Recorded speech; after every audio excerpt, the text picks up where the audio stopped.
चरणामृत से संबंधित एक पौराणिक गाथा काफी प्रसिद्ध है, जो हमें श्री कृष्ण की एवं राधा जी के अटूट प्रेम की याद दिलाती है। कहते हैं कि एक बार नंदलाल काफी बीमार पड़ गए। कोई दवा या जड़ी बूटी उन पर बेअसर साबित हो रही थी। तभी श्री कृष्ण ने स्वयं ही गोपियों से एक ऐसा उपाय करने को कहा, जिसे सुन गोपियां दुविधा में पड़ गईं। दरअसल श्री कृष्ण ने गोपियों से उन्हें चरणामृत पिलाने को कहा।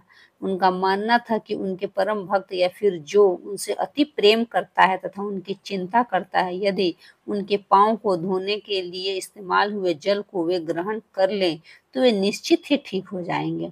लेकिन दूसरी ओर गोपियां और भी चिंता में पड़ गई। श्री कृष्ण उन सभी गोपियों के लिए बेहद महत्वपूर्ण थे। वे सभी उनकी परम भक्त थी, लेकिन उन्हें इस उपाय के निष्फल होने की चिंता सता रही थी।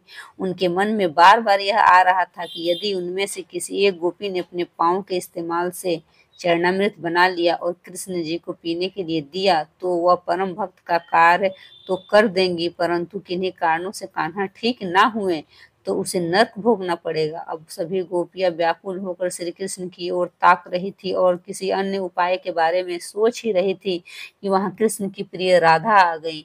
अपने कृष्ण को इस हालत में देख के राधा तो जैसे प्राण ही निकल गए। जब गोपियों ने कृष्ण द्वारा बताया गया उपाय राधा को बताया, तो राधा ने एक क्षण भी व्यर्थ करना उचित ना समझा और जल्द ही स्वयं के पांव धोकर चरणामृत तैयार कर श्री कृष्ण को पिलाने के लिए आगे बढ़ी। राधा जानती थी कि वे क्या कर रही हैं। जो बात अन्य गोपियों के लिए भय का कारण थी, ठीक वही भय राधा को मन में था, लेकिन कृष्ण को वापस स्वस्थ करने के लिए वह नर्क में चले जाने को भी तैयार थी। आखिरकार कान्हा ने चरणामृत ग्रहण किया और देखते ही देखते वे ठीक हो गए, क्योंकि वह राधा ही थी जिनके प्यार एवं सच्ची निष्ठा से श्री कृष्ण तुरंत स्वस्थ हो गए। अपने कृष्ण को निरोग देखने के लिए राधा जी ने एक बार भी स्वयं के भविष्य की चिंता ना की और वही किया जो उनका धर्म था।